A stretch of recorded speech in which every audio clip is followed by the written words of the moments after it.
questions that she wants to ask you. Amanda, the floor is yours. Thank you so much, Kathy, and pleasure to host a session right after lunch.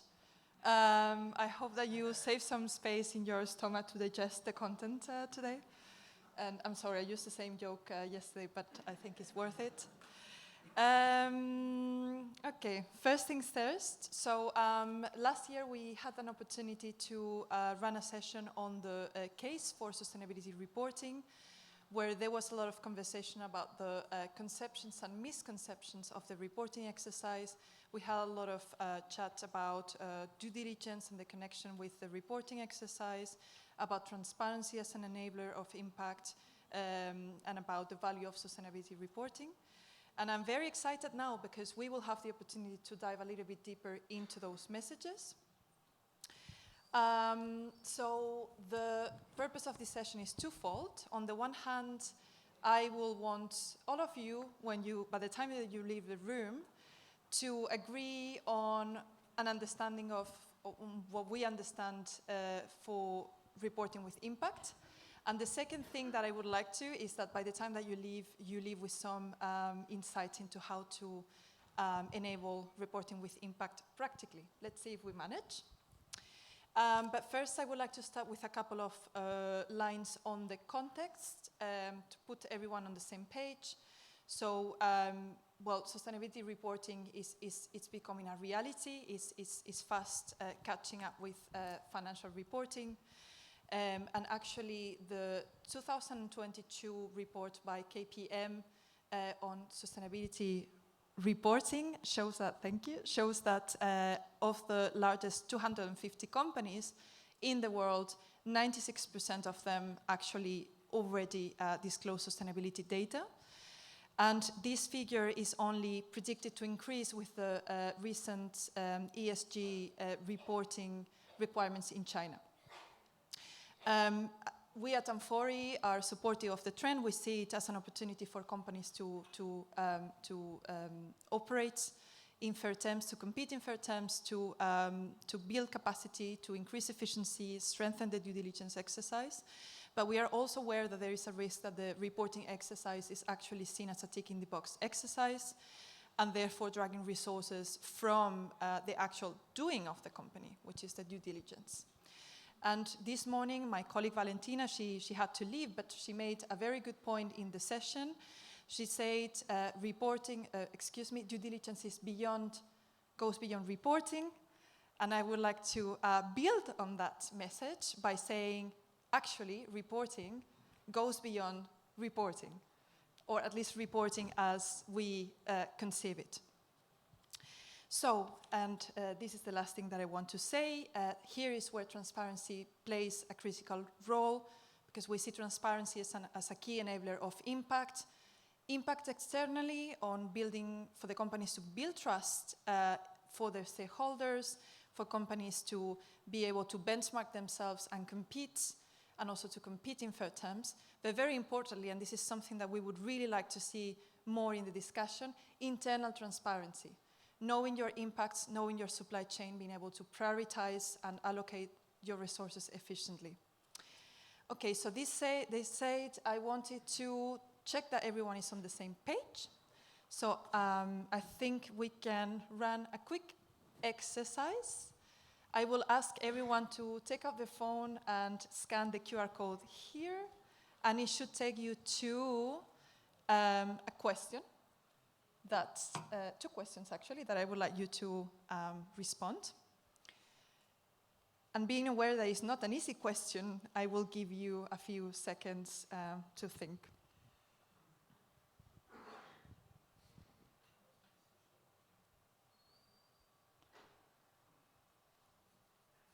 Can someone let me know if yes? Lovely. Okay, so what does reporting with impact actually mean to you? Lots of work, fair enough. This is what we are discussing today as well. Clear and transparent. I don't know. We are here to answer that one as well.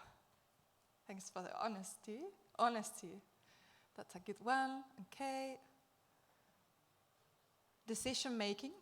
I like that one as well. So how you can build internal transparency and feed that into your risk management processes. But we will have some time to discuss now. Okay, I think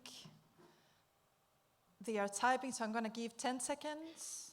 9, 8, 7, 6, 5, 4, 3, 1. Sorry for those typing. Thank you, technical team. So I think we can move to the next question.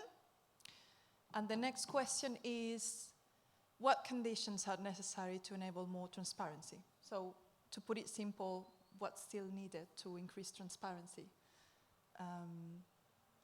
Trust, that's a very good one. I hope that my expert colleagues are not cheating, and okay, good. Right, so meaningful stakeholder engagement, leadership, trust, a lot of trust.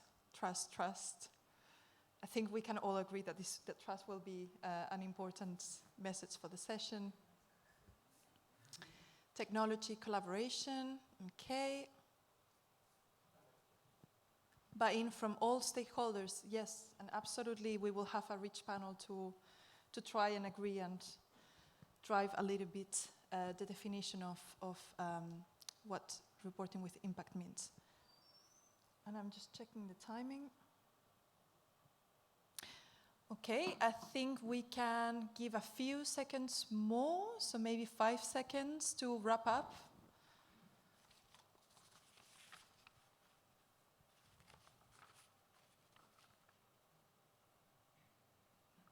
Okay, lovely. I think we can close now. Thank you so much for your contribution. And now I would like to run the third question. So I hope that all of you have been diligent in keeping your yes and no signs underneath your seat, but if you haven't done so, I have good news, you can use your thumbs. So the third question that we have is, I think we can move to the previous slide. Yeah, thank you. So do you think that transparency can drive sustainability? Yes, no? Yes, okay. I wouldn't expect less from my speakers, thank you. Okay, fantastic, thank you.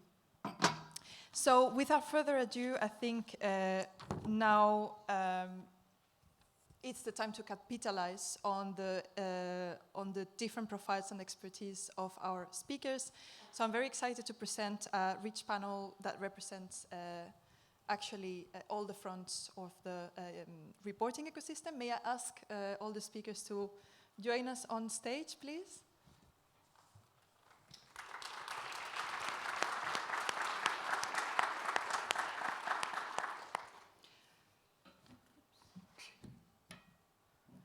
Brilliant. So I think we can.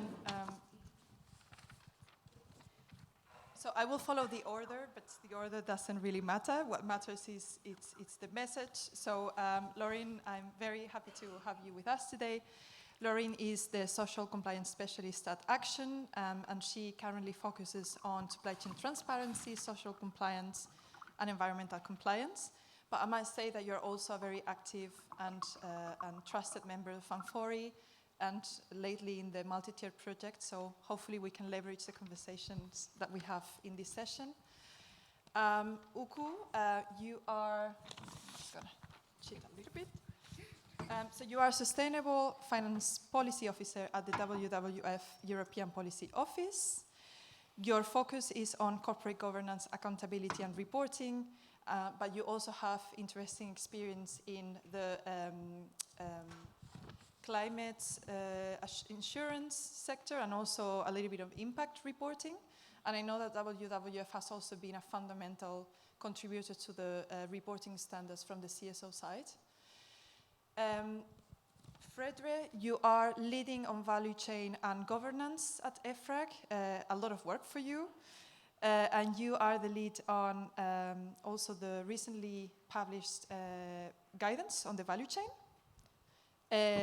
But you also contributed greatly to the first set of standards that were adopted on the governance side and the general information side.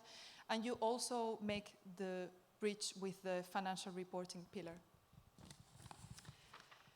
And last but definitely not least, our speaker coming from Turkey with more than 20 years of experience. Naji, welcome. You have plenty of experience as marketing manager and also general manager position with a proven history in the apparel fashion industry. So welcome everyone on board, and I would like to kickstart the conversation with an open question to set the level.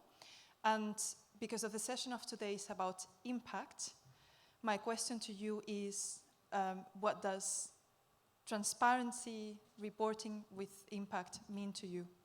I don't know who wants to go first. Lorraine, maybe? Yeah, of course.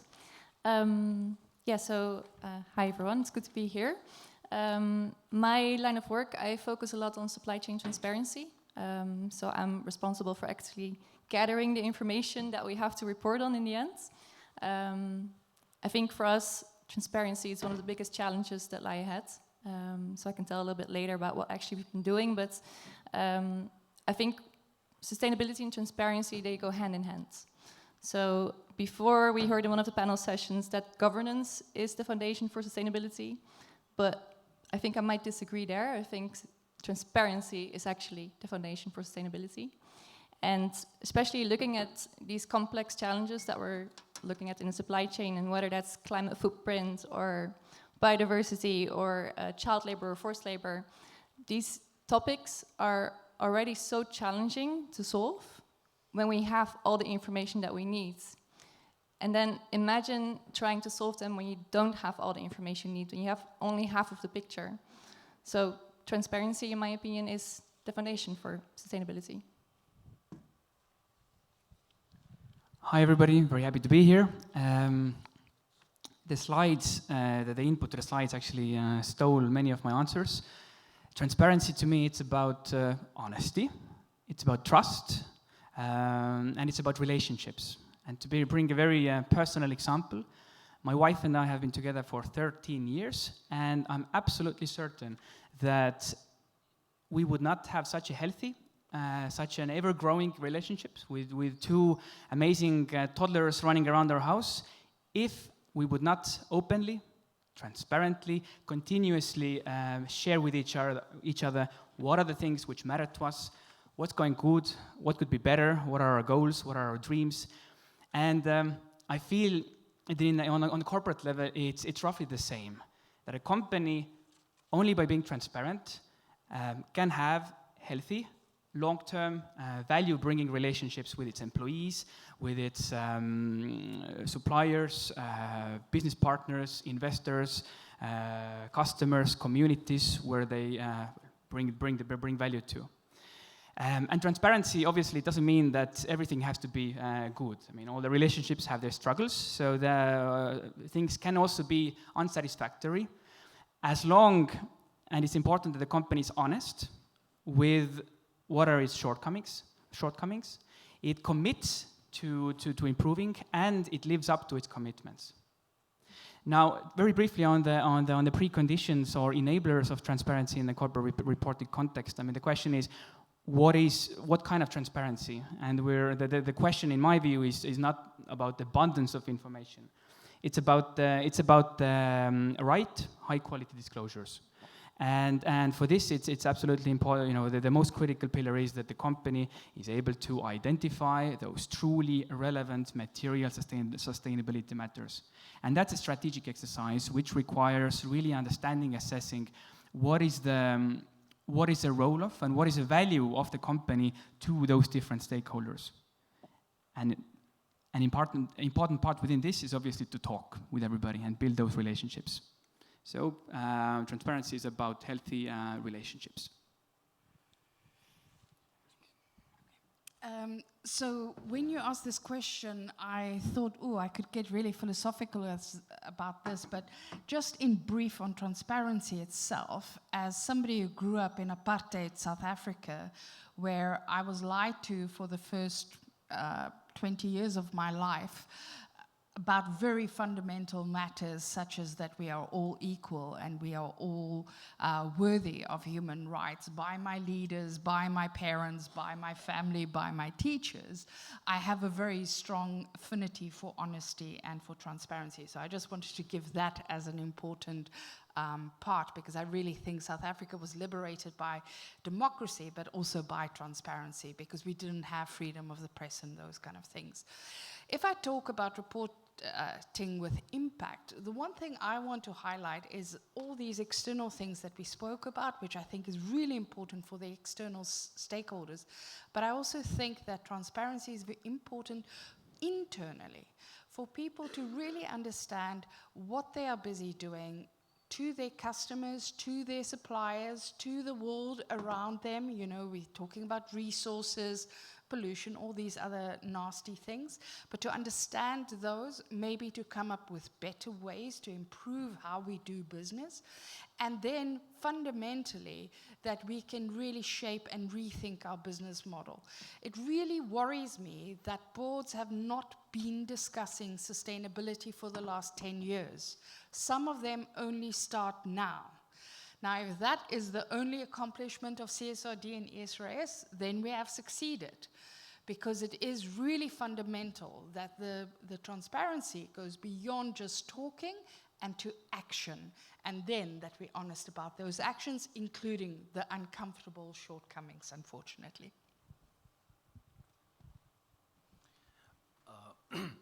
Apparel industry, in locally or internationally, are very intense. Competition are really intense.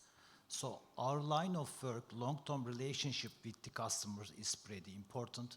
And nowadays, also finding the new customers are really difficult. So transparency actually established trust and loyalty between my customers and my company. So it helps me, my business, to be accountable and dependable and credible for my customers.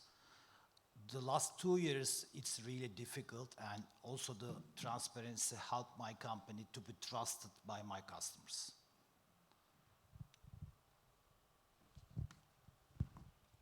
Sorry, yeah, I decided to pass the mic long, even though we have already 2 or 3. Okay, so thanks for the insights, and I think it was very interesting, the comparisons that each of you made on transparency and how it lies at the core, not only of the reporting exercise, but also of, you know, social movements, relationships, and so on. I think we can all agree that transparency is really at the basis of the reporting exercise, and the reporting exercise, I would say it's as valuable as the actual impact that it can bring, and you need transparency to unlock this let's say this change in business as usual, this change in how risks are managed internally. But maybe we can move a little bit more on the practical side. So how does transparency work? I don't know, maybe Lauren, would you like to explain a little bit your process within Action? Yeah, definitely.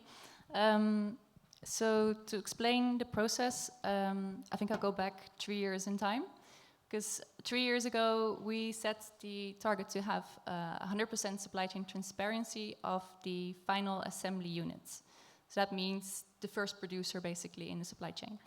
And for some context here, it's good to be aware that we don't source directly from producers. So almost everything that we source, it's through a wholesaler or an importer or a Chinese-based vendor, for example. So having that first level of transparency was already quite a big challenge, especially coming from an industry where in the past this was not as easily shared openly between businesses. And well, it was lucky for me that they set that ambition, because I was hired to do the job, so that was good. And I'm actually really happy to share there that we did reach a large part of that target. So I think what really helped us there were 2 things. The first thing was the supplier engagement. So we have very long-standing relationships with our suppliers.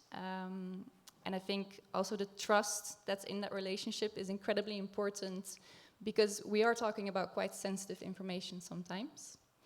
Another thing that was really essential is that we had a good tool to help us here. So we facilitate a tool called a third-party facilitator called Impact Buying. And together with them, we work with our suppliers to get that level of transparency. And yeah, overall, I think in 3 years we did a lot. But looking at the future, I think what we've done so far, it's like a little piece of sand. And we have to start building a full mountain of supply chain transparency because we're just at the first stages. And the difficult thing about it is that that mountain is not standing still. So that mountain is constantly moving and changing. So with every repeat order that we place, there is a new producer. And with every new producer, there is a new lower tier producer. It's incredibly complex, especially with our assortment that's constantly changing. And I think we're going to have quite a big challenge going forward in order to achieve full supply chain transparency. Thank you. It's very interesting to hear about the process and also the ways that you are trying to improve your engagement with your business partners and building that trust that is needed, and also to stressing, the challenge that we are not talking about as static. Supply chains are not static; they continue to move all the time. I would actually like to jump to the other side to see from the producer perspective if you have any inputs into how you see the supply chain from your end, how easy it is for you to enable transparency. Maybe you can talk a little bit about the transparency process with your clients. How does it work for you? Okay. So actually, it depends on the clients. But the beginning part of the business with the new clients started. Sorry, is that not working? Okay. So the beginning of the relationship with the clients, there are some certain information that I have to share with our company. So like the work permit, operation certificate, capacity reports, audit reports, there are so many documents that I have to share before starting the business.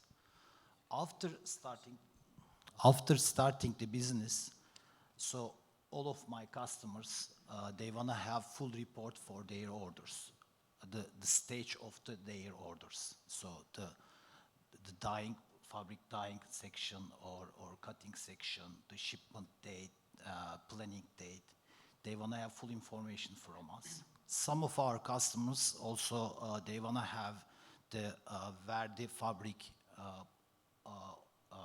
produce, where the dyeing process is being made, all the supply chain information, printing house, dyeing house, embroidery house, the cutting house. So they want to have full information from us. This is the regular data exchange, depends on the customers from my company to the customers. Thank you. And do you feel that the exchange of information is equal between you and your clients, or is there any way in which you think that the relationship could be improved? Maybe if your clients were more open about their own data or practices, or? Most likely we are not receiving any data from the clients. We are open almost everything. Sometimes we are even sent the open cost to the clients, but we are not receiving any strategic buying management plan or the capacity planning from the clients at all. Actually, it's very difficult to foresee the future in terms of the capacity planning. And how do you think that the exchange could be improved in the future? Maybe, I don't know, is there any ask that you would make to your clients? Oh, we are asking many questions to the clients for the capacity planning in the short term or long term. Mm-hmm. Or for example, the summer in 2024, what kind of stuff that you are gonna buy, or what percentage of your buying budget will go to Turkey. Most likely, again, we are not receiving information from our clients. Let me perhaps also within the framework of sustainability transparency, do you see that more transparency is something positive to your business or the relationship of your clients, or do you think that it's more something that it's taking resources from you or is difficult to implement? What's your position on transparency? The question that I'm being asked by the clients, there are so many questions about my company and the production facilities, all my audit reports. So we are open to everything, almost everything. We are sharing most of the information that we are being asked. But most of the time, as I said, we are not receiving any information from the clients about sustainability exercises. Sometimes also we are receiving information very late in the middle of the process. Since we are working very short lead times, 6 to 8 weeks, sometimes in the middle of the process, customer asks me to some information about my subcons or sustainability exercises or audit reports. So they have to ask me something that I have to do it right away. So I don't have enough time to implement the request in my factory sometimes. So that's another problem that we are having right now. Thank you. This is valuable information, and I think from amfori one thing that we always try to promote is fair engagement with suppliers.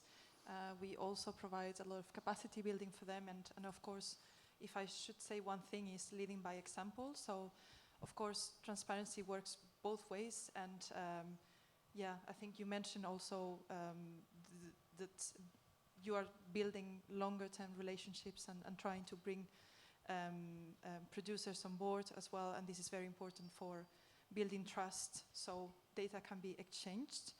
And also I would say perhaps using the data from the data that our members receive from the producers, not as a, let's say, buying catalog, but more as a means to drive continuous improvement. So it's not about comparing my producers and selecting those that are performing best, at least not only. It should also be about actually engaging and supporting progress on the ground, because that's how you build impact at the end of the day. Okay, so we discussed a little bit the dynamics in between companies and their producers, but because we were talking and we are talking a lot about transparency and building trust, yeah, what maybe you could build a little bit more on what you understand by trust, and also knowing that we receive this message a lot, that oftentimes companies that disclose the most are more exposed to criticism. Do you agree with that or not? And what's the actual, what would you recommend how would you recommend companies to build trust practically? So a number of questions. Slowly start taking the different layers of first kind of a trust, where it could also be translated into what is a kind of a good level of transparency in some ways. And it might sound a bit odd coming from civil society, but if a company complies with the reporting requirement, with the reporting standards, follows the general reporting requirements, then that would already be fantastic. Because that's then there's a significantly higher likelihood that there would already be this good level of transparency, which builds trust. However, and that's where the practical examples come in, that's always not the case. And although the requirements start kicking in at the beginning of next year, then we already start seeing that poor compliance for many of the companies, larger ones right now mostly. So, for example, talking about materiality assessment, which we're seeing is oftentimes poorly conducted. And as a consequence of this, some of the early reports that we've seen, building on oftentimes poor materiality assessment, as well as oftentimes the company's resistance to or the unwillingness to be transparent on those most key strategic issues, that the companies are reporting oftentimes are not reporting on issues which are clearly material. Now that is on the side kind of if that's the case, that obviously breaks trust. Now talking about exposed to criticism and so forth, one word, which is transition. No company starts from the same level. All the companies are different. And well, in my view, it's the company should not feel ashamed, be ashamed on the first year or two to perhaps not be as progressive in some of their figures as their industry peers might be. What's important, again, is that the companies are honest about these shortcomings, and that they are indeed committed to improving. And over the years, through concrete actions, on the same metric, over the years, they start showing progress. So one of the key issues is actually to not punish the figure in itself without the context, but actually figure out ways how to reward the transition as such. I hope that answered in some ways somewhat the questions that you had. No, I think it was a great response, very efficient, and you cover everything. And you were talking about progression, about transition, and about, well, I put it in my own words, but maybe leaving some room for companies to start somewhere and keep improving. So it's not so much about the actual data, it's also about the context and seeing progress. I will ask Fredrik to react to that, and then Lauren. And I guess maybe building on that question, how much room for improvement do you see in the reporting standards, and how would you, maybe a word on how would you expect companies to improve over time in the supply chain? So firstly, stop panicking, okay? Take a breath. Okay, it's coming. People, there are transitional provisions. Use every single one of them that you can, okay? Don't be a martyr. Yes, we see some examples where you go, geez, that was not so great, but people are learning. Let's be honest, I work for the standard setter, and when the board came to us after the commission said the same thing, and they said, okay, this double materiality thing of yours, how does it work? We went, okay, yes. Because we're pioneers, right? Europe is leading the way on this kind of thing. Nobody else has done double materiality. So yes, of course, there's a lot of scope for getting things wrong. And I'm not encouraging you to get things wrong, but I think if you make an honest attempt and document why you thought something was not material, not so that you can give it to the external world, but I can promise you in 6 months, somebody is going to ask you, so why did you decide lobbying was not material? And then you're not going to remember, okay? So please document your decisions so that you can always go back. I come from financial reporting. I can promise you the first year that we adopt a new financial reporting standard, it is a bit of a mess. Don't say it that loudly, but it is true, okay? So I am hoping, we do have regular contact with ESMA, we do training sessions for them as well, and this is a message I am trying to give them. I am not trying to say to you, you can sit back and it will just all fall out of the sky and you'll be fine. You have to commit to do your best. But if you get it wrong, it's not necessarily the end of the world, and that will be an education process. So, from financial reporting, we have had centuries to get this right, and we're still tinkering, so I don't know where we're going to get with the standards. But I do always use the example of financial reporting because I think it has been so much better developed in all of that. So please do your best, but also I think you will have different opinions about what is clearly material. Now, what is clearly material is climate change. What is clearly material is staff. Okay, in my opinion, and I drafted this section, but I know there's board members that disagree. While I feel very strongly about corruption and bribery, I do not believe that that is material to the whole of Europe. Okay, but supplier relationships and corporate culture, which you get in G1, the business conduct standard, I think that is probably material to all of you. Okay, so I'm trying to just calm you all down. It does not mean that you can wait until 2 weeks before you have to publish this thing. No, it's going to take more time and effort than that, okay? but there will be a lot of room for improvement. We will learn from one another. We will look at some of the stuff you do and go, no, that's not what we wanted, or no, that's not how we intended it, and we will give you further guidance. You will look at your peers. You will go, oh, that's a really clever way of doing that. Next year we'll do better than that.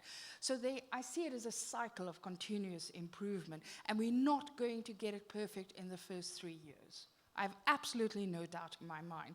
With all the best effort in the world, and again, I'm relying on my financial reporting background. There were times that I thought we were ready, and then you talk to others, and it's like, oops, yeah, there were a few nuances I missed.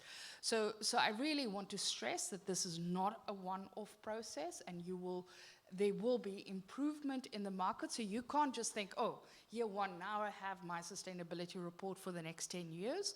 No, for 2 reasons, because we have the sector standards, but also people's expectations will change. Okay, so this will require quite a lot from you.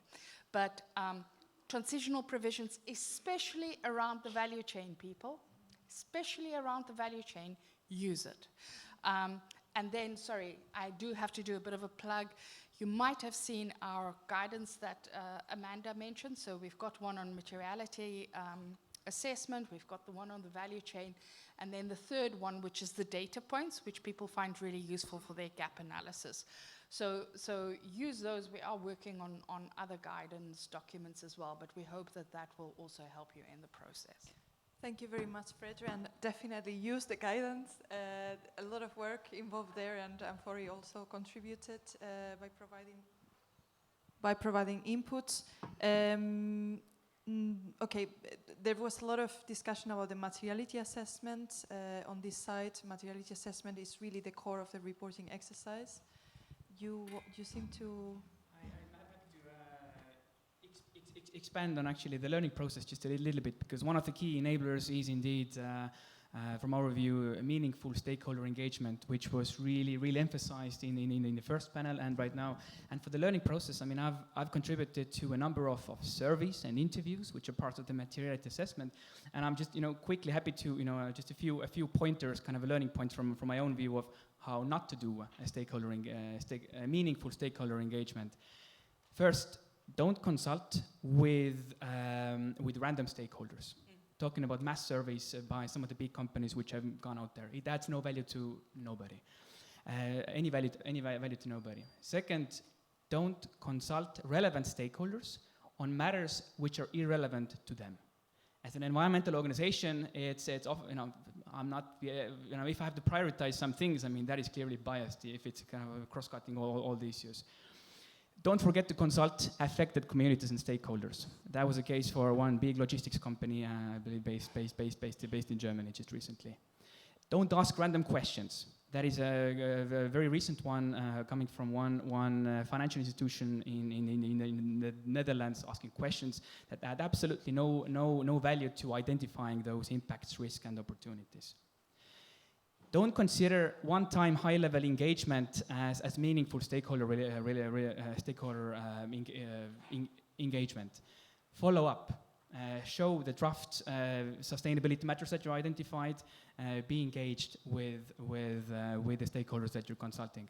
And the last bit, just I'm just thinking from the top of my head, is that struck to me is that now oftentimes we outsource, the companies outsource the materiality assessment and stakeholder engagement. As a company, it might be nice to be involved in some of those talks and interviews because it's not the consultant that can build a long-term relationship. So just make sure that even if it's you're getting input from the consultants, that you as a company stay involved with those stakeholders. Sorry for coming in. No, absolutely. This is a natural conversation, so you can react on each other. But maybe building on what you both mentioned, and Lauren, since you have, your focus as expertise is actually on transparency, maybe you can provide some insights into how transparency connects with identifying the material impacts for action, and also about the stakeholder engagement process that you do as part of your transparency exercise. Yeah, sure. So I think with the due diligence process that we just that was just shared in the last session, how you do it, how you identify risks, All of that starts with knowing who your producer is. And not knowing who your producer is basically means you don't know where to act next. You don't know where the highest risks are. You don't know if I should start with a toys factory in China or if I should start with a linen factory in India. And that's really the stage where we are right now. So we've identified our salient risks. There are the common ones: child labor, forced labor, health and safety. I think a lot of the people in the audience will have similar risks as salient. But we don't know yet where to start because we don't know yet where the risk is highest. And the tools of amfori, of course, play a big part in that at the start. So the social auditing, we do our own spot check initiative as well, so we get our first insights there. But going further than that, we also need the expertise of experts, of the right experts who have that local context and can help us and guide us in this process. And I did also want to react to what you said before and what you said about don't panic. From a retailer perspective, reporting about these topics, they can be quite sensitive. And also taking it back to our own company and our culture. So we're a Dutch retailer. We are West Frisian, for those of you who know what that means. It means that we're very hard workers, but we're also very down to earth. So we have historically been very conservative in promoting ourselves, but also about communicating about sustainability. And that is changing. So we also recognize that with the growth that Action has been experiencing in the past years, also comes a greater responsibility towards the society, towards the production locations that we work with. But that's not to say that it's not a sometimes scary transition. And to give you an example, I remember 2 years ago, when it was not mandatory yet, we decided to report on one of the child labor cases that we've had in that year. And it was actually a really sensitive case because we took all the right steps, right? So we identified the case, we involved the Center for Child Rights, we went through the entire remediation process, but in the end, the family refused our assistance. So it was incredibly sensitive, but we did want to share it to some extent externally. And I remember talking with a colleague, are we sure that we want to put this outside in our public sustainability reports? So I also think that the mandatory standards, you know, that it's becoming mandatory to report externally. It's a transition as well for businesses, because we understand here the context, legislation understands it, people here in the audience understand it, but we also have to understand that we're also communicating this externally to consumers. And consumers do not always have that same level of understanding. So how do you share these cases while also giving them sufficient context that we've done all the right steps, but still issues can happen in our supply chain?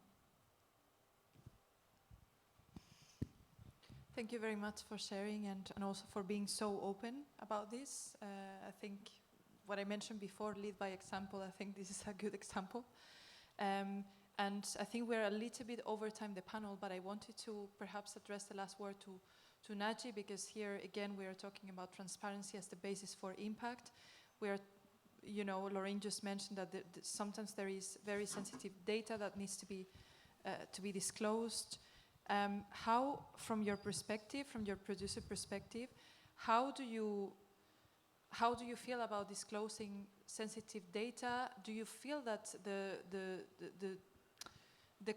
is there any way that producers can collaborate with their clients to improve practices or to learn from the transparency exchange?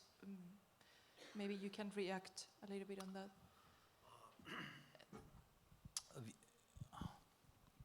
We have been holding the BSI certificate since 2012. As a producer also, we attend all the training exercises in Istanbul, and we take all the necessary actions to improve ourselves in sustainable process. Still, we are doing the investment. For example, we are going to open the new factory at the end of the 25, which already started 1 month ago. So we are going to have the green certificate for this new factory. So these are the good things. We are still investing. But on the other hand, all the things that we are doing for the sustainability, we are not sure our transparency or sustainability effects are being rewarded by the buyers. For example, I just mentioned the capacity planning. So I'm not gonna ask them for 100% capacity planning, but at least 20% up or down, we would like to have it. But the most important thing, another one, is the price. Price is a big issue lately.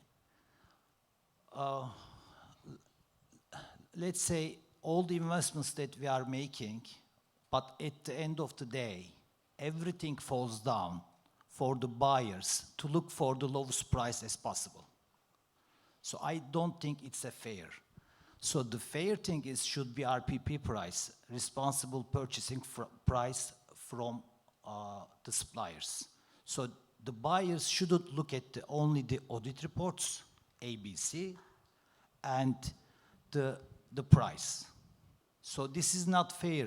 Okay, you are fair to ask everything, but also you should think about the RPP price also when you are buying something from the suppliers.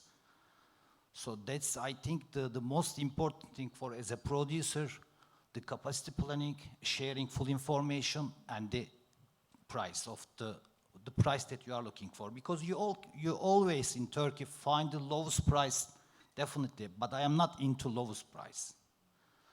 So I think the crucial point of the producer right now, invest everything for sustainability, but still the cheapest price that you are the buyers looking for, it's not match up. In commercially, in mathematically, it's not match up. It's not fair for me to say, but it's not working at all.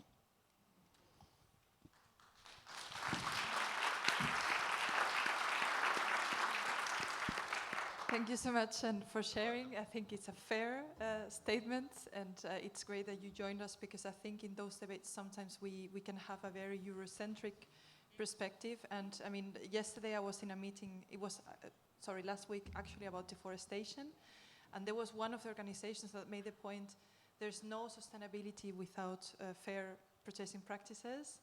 So yeah, at the end of the day, building transparency, building trust, it requires collaboration amongst all the actors. And of course, if you are required to embed sustainability requirements and to build an infrastructure and expertise for data sharing and management, I think that the basic way in which you are incentivized to do so is by knowing that your investments actually have an impact in your commercial relationship as well.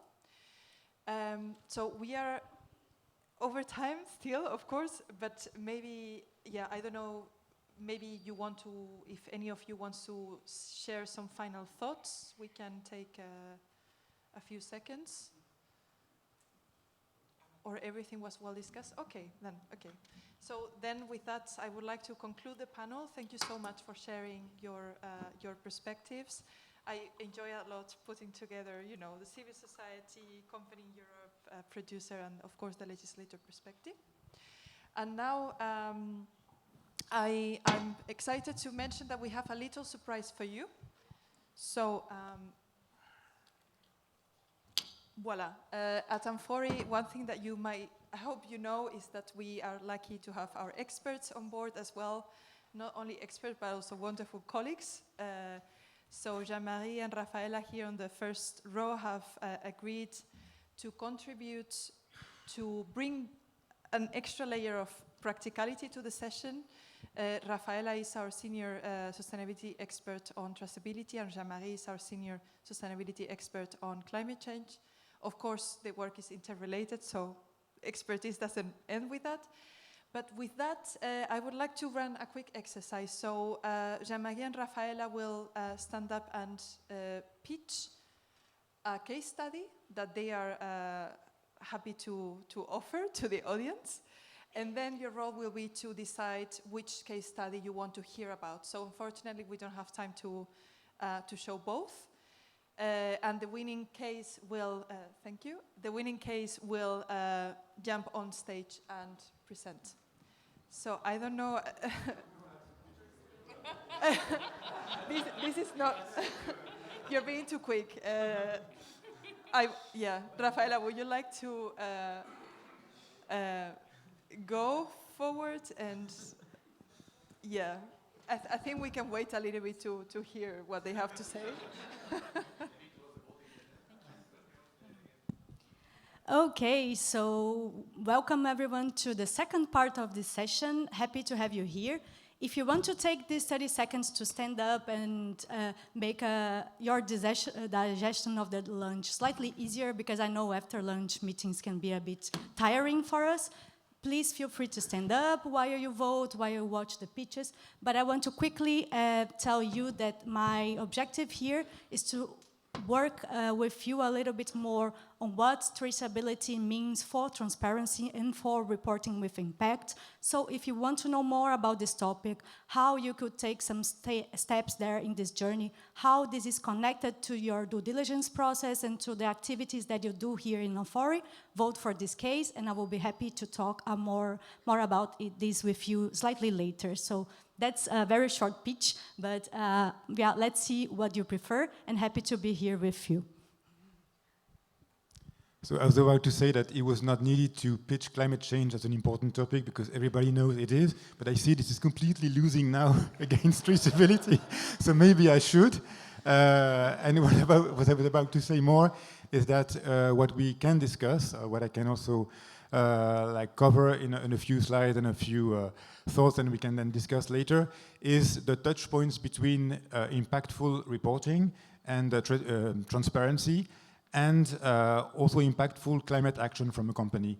In other words, how does transparency contribute, or even is really a prerequisite to have leverage as a company, for the companies in the room, in tackling climate change in at least two ways: getting the right data, so the emissions data that you need as companies to assess your emissions, direct and indirect emissions, also supply chain emissions, because this is the topic of the day, and also how you can collect much more than emissions data, which are elements of the maturity, the weaknesses, the things that can be improved at factories that supply the goods that you sell or import or distribute. Because, I mean, it's not just about assessing the emissions. I mean, this is, of course, a need, but then you will really need altogether to have these emissions decreasing very, very quickly. And for this, of course, you need to know much more than just how much do you emit as a factory.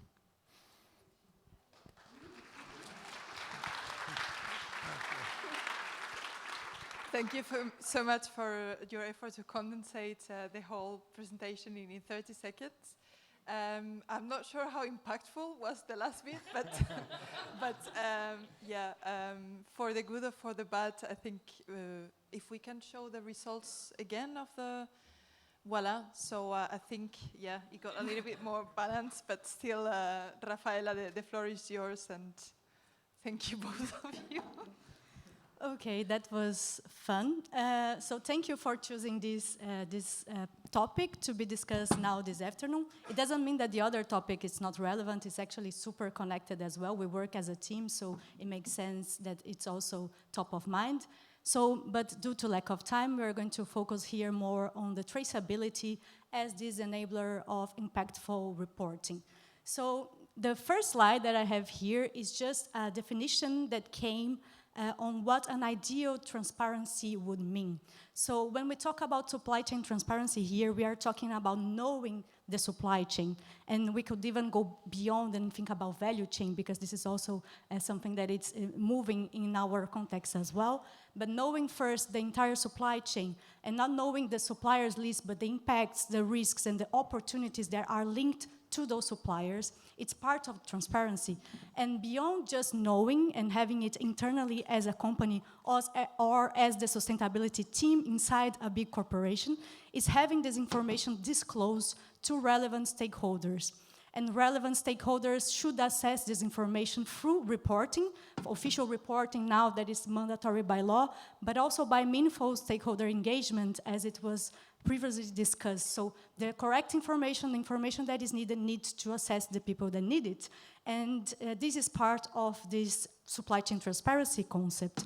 And beyond that, so there are many steps here, but beyond making the information flow towards where it needs to go, you also need to, of course, to know how to then manage with all those impacts that you identified, those risks and those opportunities as well. So this should also be part of your strategic decisions as a company. It should reach the C-level, all the stakeholders and shareholders. So, and it's of course a relevant part of your due diligence exercise. So this is worldly, but in our ideal view, the supply chain transparency means here for us this wide context. However, that being said, as we discussed before, it's not something that we expect companies to do from the beginning. And it's something that company needs to start as a step-by-step journey aligned with the due diligence processes and with the continuous improvement mindset. And where does traceability plays a role here? So in the next slide, we have another wordy definition of ideal traceability, again, thinking about the broader scope. So we can think about supply chain traceability as this ability to track the journey of products. And now here we're focusing on products, but it could also be services and their components from origin to final destination. And if we think about value chain, also after use, so after the use of the product as well, and in circular economic context, even go beyond. But now coming back to the supply chain from origin to final destination. And we can also divide this traceability journey, which is very challenging, into smaller steps. So when they discussed earlier in the previous workshop as well, where to start, so how companies can move forward with this, we were thinking inside amfori and also doing some research, and we think that we might have different levels of traceability that companies can start. So first thing, start from supplier mapping. So the good example from Lorraine here showed that you first want to know who are the suppliers that you work with, try to make good relationships with them, and then you need to evolve a little bit, dig deeper on this process and try to understand how the products that you source are made. So knowing beyond the suppliers, also the producers, the manufacturers, and the manufacturers not only of the final product, but also for the different raw materials and components, so that in a final step, you can really understand all the components and the materials that are in your product, where they come from, and have the granular knowledge to try to then think about associated impacts, risks, and opportunities. So it's, again, a step-by-step journey. And in the next slide, we came here with a proposal of a step-by-step process that you, as a company, could take. Again, it's not a mandatory process, just one idea that you can start with. But at first, you can start with mapping your suppliers. So really understanding where are your direct contracts with, how you can nurture good relationships with them, having, again, very good and important engagement. And once you do this, you need to create this internal transparency inside your company. And we heard also during this event that sometimes it's hard. Now we are making things mandatory, so we are adding the legal teams inside all these conversations, and they need to know who the suppliers are, and they need to understand also that we are not here selecting the best suppliers that are available, but we have long-term relationships that we want to nurture, and we want to help them to improve their sustainability efforts if needed, and we want to keep those relationships. So we are talking about business ethics, we are talking about RPP, we are talking about having good relationships with those suppliers, so that then you can move to the second step that is going beyond those suppliers, trying to understand the producers, and then map your product supply chain. Then, that being said, again, you might need to do a lot of prioritization exercises here, especially if you're a big retailer with a very dynamic product portfolio. but you need to then use the severity, the likelihood, and the risks that are associated to each product that you have in your portfolio. Select start from the one that is more relevant in terms of risk, and then you have this product supply chain trying to go tier by tier, factory by factory, understanding where your products are produced and where your raw materials from your products are also produced. After you have this information, and also in parallel, because some of those activities are done in the same time, you need, of course, to address the impacts, potential risks, and opportunities that are linked to all those different steps, and of course, report on those. And here, legislation play a key role because now this is becoming mandatory, but you need to make sure that you are not just disclosing, you are not just checking the box, but you are really providing relevant information to the stakeholders so that they can use those information to make better and informed decisions. That's the purpose of it, right? So you need to understand that those reports are not only for shareholders, they might be for consumers, they might be for also your positioning as a brand, and they need to be clear enough in a way that informed decisions can be made upon this.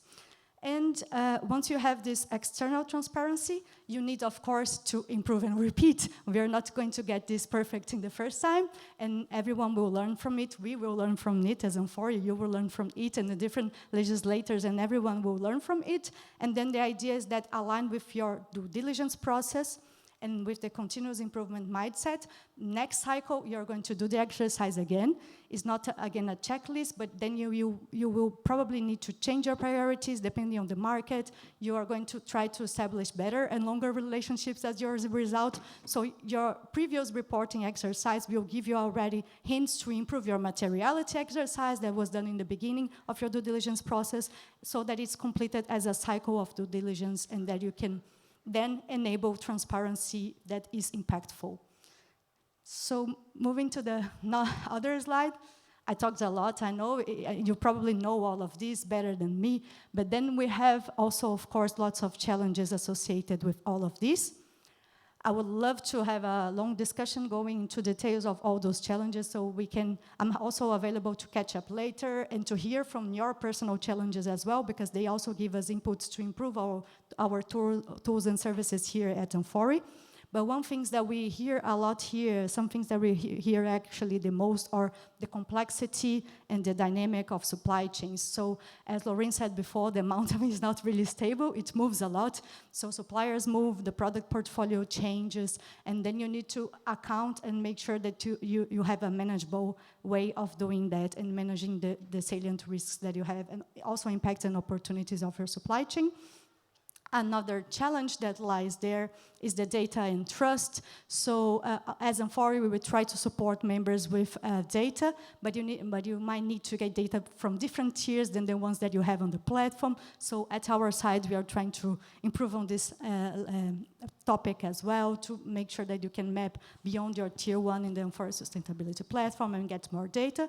And also, we need to assess potential collaborations from getting data from other schemes, other partners maybe, and also we are going to enable you to get more data in an aggregated way in amfori Insight. So it's already a very valuable tool that some members still don't use. So it's a good tool, you should use it. It gives really valuable insights on where to prioritize, because it has the aggregated results of your whole supply chain that you mapped at amfori, so please use it. And our idea here is to also improve the data that we give you based on your feedback. So you can also let us know what do you need more, what kind of data set would be useful for you, so that we can help to improve this. And the trust on the data quality, that is, of course, something that we discuss a lot in this event, so I don't need to go deep on that. We also have multiple and sometimes slightly different requirements coming from different legislation pieces and from different clients, from different standards. So this is also a role that very quickly that amfori has to play, try to standardize with the BSCI system and the BPI system. We already standardized the data collection in some formats, and we try to also align as much possible with other standards, and of course, cost and effort. So just to finalize here, in the next slide, Amanda, we have some, I will not go into details, but there are many companies that are already doing a great job there in terms of transparency, and they are adding this benefit to their brand to their business case. So they are really making use of transparency as a business case for them, and this is something that most of you already do as well. I could not list all the companies that are doing it, but just as one example. And we also have some not so good examples on the right side. So some companies are already being prosecuted by some impacts on their different tiers of supply chains. So you can see some examples here. And just to conclude, because the time is over, sorry, I just wanted to mention that this is not a standalone exercise, that traceability is part of the transparency efforts that you need to do. It's an important part of it, but it's also connected to due diligence. And in the end, these three need to work together to really have the report with impact and not just disclosing information. So that's the key message. Thank you.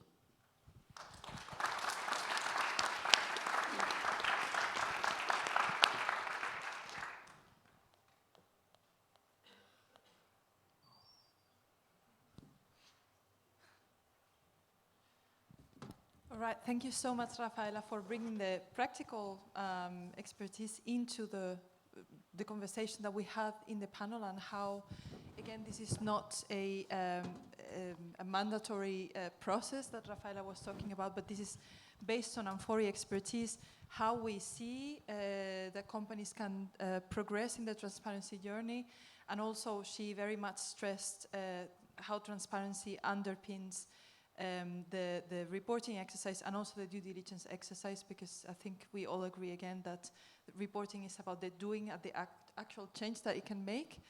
Now we have not so much time for questions. Perhaps we can have, I would say, 7-8 minutes, and then I will skip my conclusion because I think your questions are more important. I don't know if there's already, voila, there's one.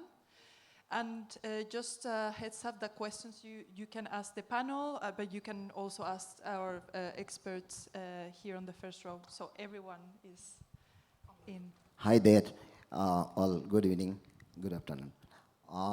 Actually, from my long years in the industry perspective,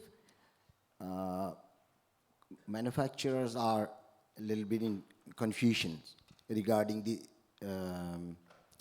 transparency, because these days, if you looked into every and any single customers, if you summarize their requirement, is the eco materials, eco process, eco factory, circularity, low waste, innovation, and finally certifications.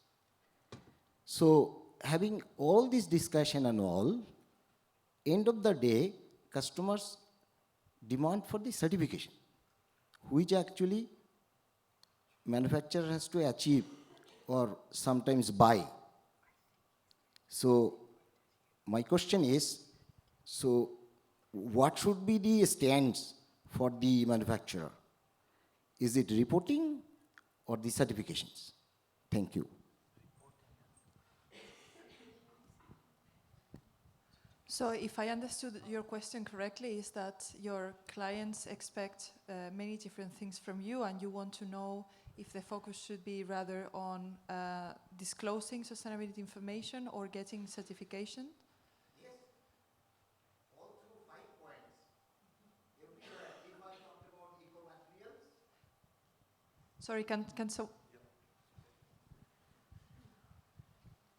Thank you. Thank you. If we talked about eco-materials, traceability, depend on the certifications. If you want to judge me, my eco-process, it also need a certifications.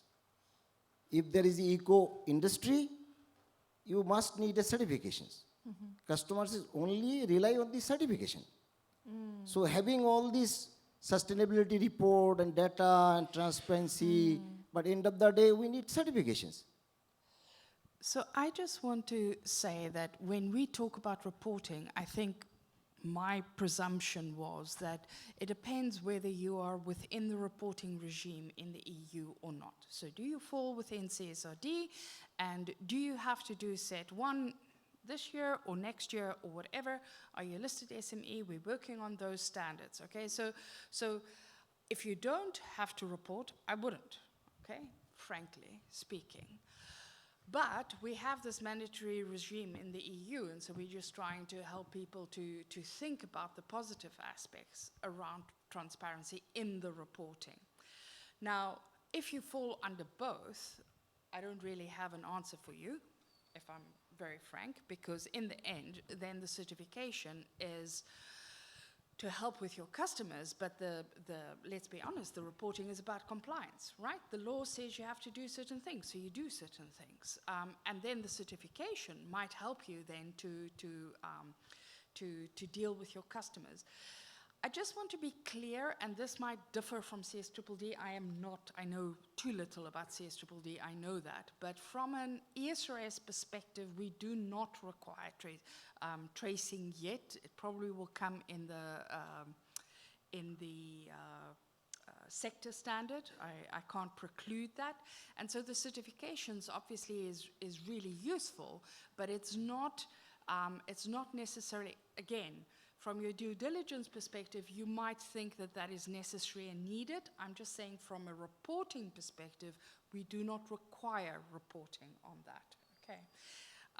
So I'm not really sure that I'm answering your question 100%. I also have to do a little pitch for the other project that we're doing, is to help SMEs that don't have to do reporting, but who wants to do sustainability reporting to cope with various requests. So you have 10 customers and they have 20 requests.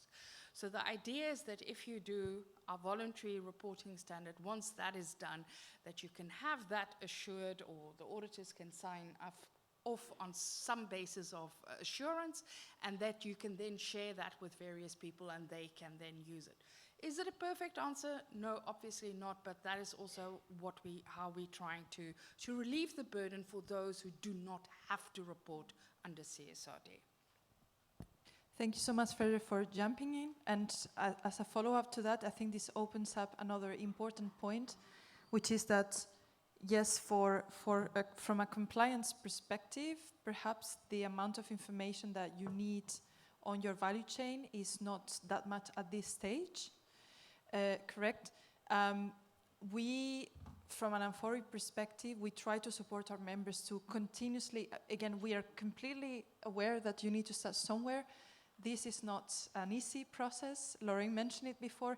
It takes years for a company to build. So message number one, of course, don't wait until more, let's say, granular requirements come. But also, I think thank you for this gentleman for the question. I think it opens up another question, which is, okay, keeping in mind that your customers in Europe might require additional information because it's part of the due diligence process for them to understand the hotspots in the value chain, how the sites are managing their processes, what impacts they have. I guess the question is, what do you do with that data? Is it just requesting data from your producers that in the end you don't use because you ask them to get certified and that's it? Or do you actually use that data to work with your suppliers to try and improve together the practices on site? I don't know which one of you wants to, Lorraine, you are closer to me. So. Yeah, sure. Just out of curiosity, which certification are you referring to? Let's say recycle materials. GRS certification. Like GRS certificate, yeah. Organic then you need the control certifications. Yeah. Yeah, I do understand what you're saying. So on the one hand, you have a certifier coming to your factory, asking a lot of questions. You're answering all of the questions. And then you think, well, I comply with my customers' requirements. And then probably there's a sustainability person in a company and they're asking you additional questions. That's how I imagine the situation, right?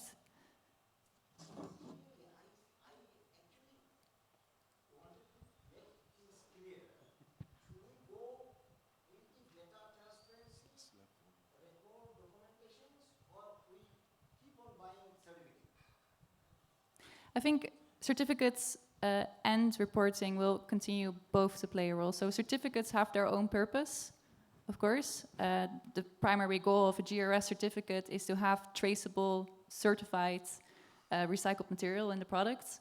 On top of that, as due diligence is growing and companies are maturing as well on this topic, yes, we're going to be asking more and more questions. And ideally, of course, in the future, this will be integrated into certification standards or into improvements of the social auditing standards to make it as easy as possible for both producers as well as retailers to get all the information they need in one location. But I agree, we have a big road ahead of us before we're there.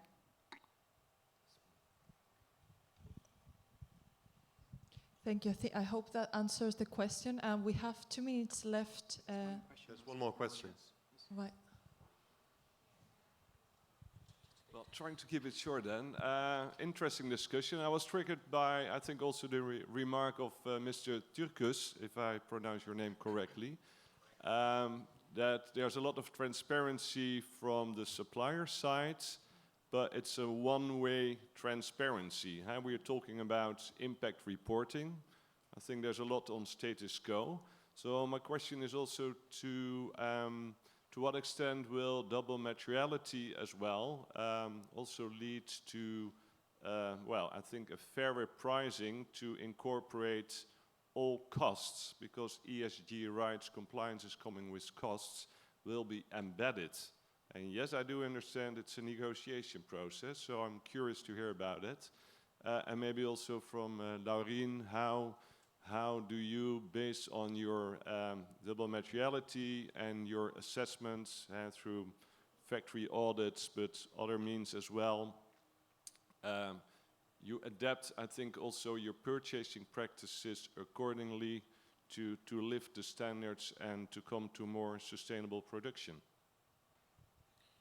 Sorry, I have to do a shout out to my beloved G12, so disclosure requirement G12 on supply management, which is exactly, I think this is where you can really show if it's not just a one-way street, if you have done a bit more. And also just, I think it is important, we touch on this in the value chain guidance, where we say that you, even if you're not the producer, but you have unreasonable deadlines, that could lead to workers having not a work-life balance, not paying a fair loan. So that's part of your impacts, risk, and opportunities as well. So I just wanted to highlight that I don't know if it's necessarily a double materiality aspect, but remember that this is covered, maybe not as extensively as some of the other topics, but we do have a bit of a light touch on supply management in the governance standard on business conduct. Thank you for that. Yeah, I recognize what you're saying. So it is a two-way stream. It's not all about us setting expectations from the producers. It's also about producers being transparent if something is happening that, without us knowing, perhaps, is causing the problems that we're trying to solve on the other side. I think also we have a long way to go there. So we, as Action, we're still at the beginning of our journey here. The last couple of years, we set a lot of commitments towards getting the first visibility in the supply chain, towards getting the first auditing active in the supply chain. And I'm very happy with the process that we've made there. But I also recognize what you're saying. Sometimes how we order, how fast we provide shipment plans to a producer, how late in the process changes are still made to the products, all of these buying practices in the end can have an impact on the production location. And in that sense, I think, again, the trust is incredibly important. So I really hope that we've built, through the long-term relationships with our suppliers, the trust as well that they can come forward to us when we are setting expectations that are impossible to meet. Thank you so much, and unfortunately we are 2 minutes over time. I think we could continue for another hour of questions, but the speakers will be here after the session to also cater for your the responses that you might want to get. As a final remark, I would say that a lot of the conversations have happened here to discuss what transparency with impact means, and I think I've noted down a few points that I think we can all agree with. Shout if you don't. But reporting with impact means transparency as part of that, to know your supply chain, to know where your impacts are, to strengthen your due diligence and knowing where to focus and where to place your resources. It means healthy, trusted relationships that go both ways. So, of course, it's not only about asking your suppliers, it's also about understanding and trying to incentivize them, and the other way around, for suppliers to also understand where the requirements come from, and also build, trust your partner to support you in fixing issues as soon as they appear. It's about stakeholder engagement, robust stakeholder engagement, to validate your data, to identify risks, to build relationships that work. And finally, is about efficiency. So again, the reporting exercise can also play a role in putting the different pieces together within your company and improving the efficiency of your due diligence exercise. So I would say, let's, with those inputs, let's really use the reporting exercise to bring the change that we all want to see and that we need, because this is not just a matter of compliance. It's about the real economy, it's about sustainability, and it's about the resilience of your business. Thank you all for your contribution.